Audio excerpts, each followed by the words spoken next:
Devocionais a Bíblia toda em um ano. Hoje, Atos capítulos 25 a 28. Estamos próximos de terminar o livro de Atos. O que vemos agora são os últimos eventos que resultarão na chegada de Paulo a Roma. No capítulo anterior, notamos a chegada de Paulo diante de Félix, a sua defesa, e como ele ficou 2 anos preso na fortaleza. Agora, Félix foi sucedido por Festo, e 3 dias após Festo tomar essa função, ele é questionado pelos judeus em Jerusalém, que pedem que ele envie Paulo para a cidade.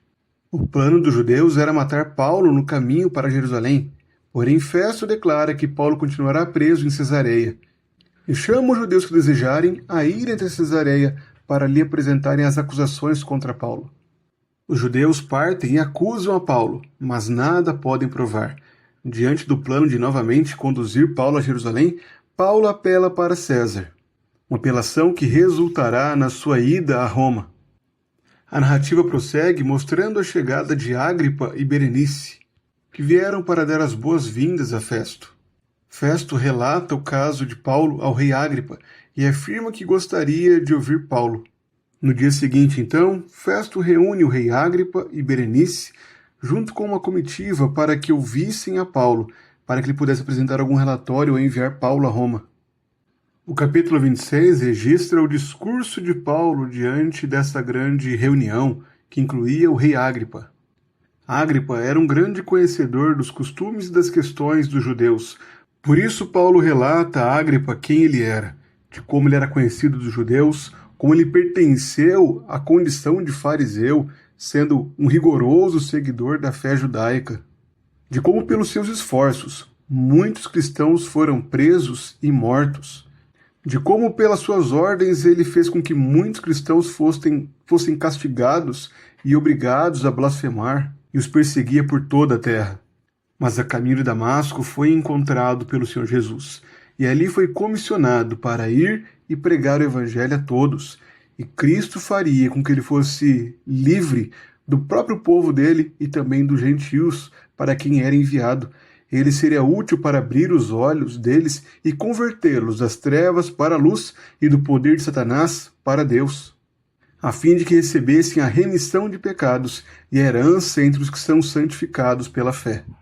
E foi o que ele fez. Ele partiu pregando o evangelho, alcançando inclusive os gentios, e é por isso que os judeus agora o odeiam e o acusam. Mas, com a ajuda de Deus, ali estava Paulo, diante do tribunal, anunciando o evangelho a todas aquelas autoridades, declarando que o Cristo devia padecer e seria ressuscitado. Este era o testemunho de Paulo. O rei Agripa diz que por pouco não é convertido a ser cristão, e Paulo diz que intercede para que isso aconteça não somente a ele, mas a todos aqueles que o ouviam. Paulo foi então enviado à Itália, como relata o capítulo 27, porém enfrentou uma grande tempestade no caminho. Paulo é quem fortaleceu aquelas pessoas para que mantivessem a fé. O Senhor havia falado com Paulo, e ele agora reanimava aqueles que navegavam com ele.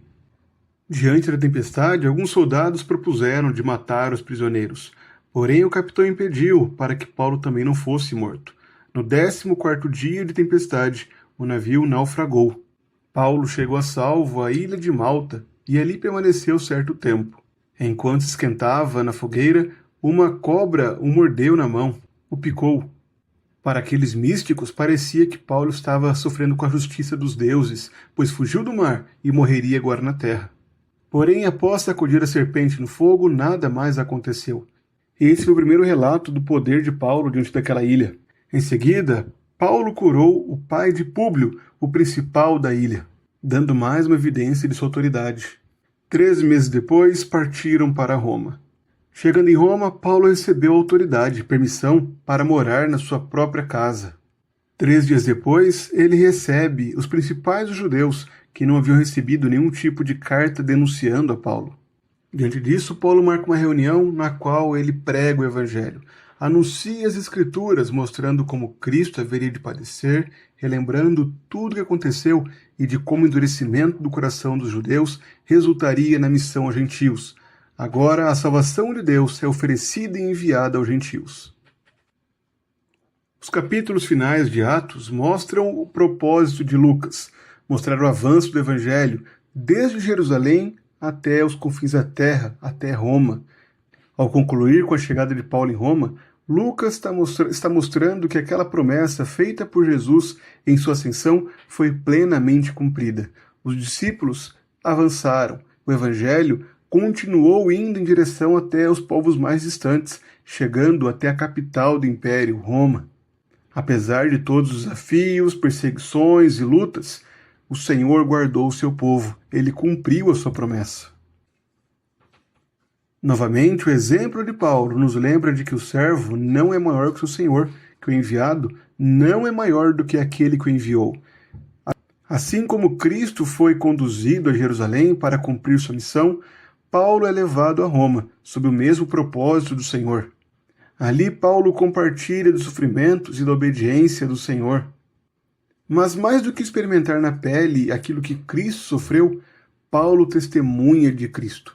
Ele anuncia que Jesus é o Cristo, é o verdadeiro Rei. Ele é proclamado por meio da palavra àqueles judeus que estavam ali. O Evangelho avança em Roma.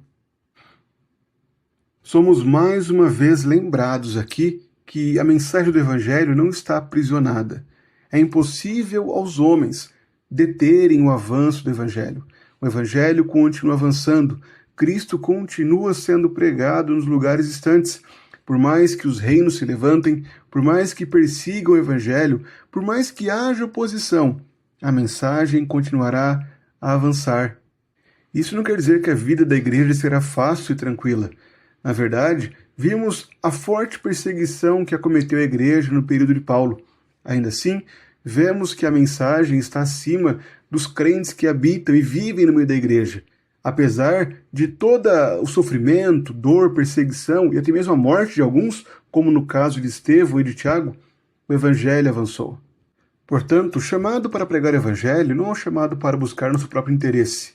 Não devemos considerar nossa vida como preciosa.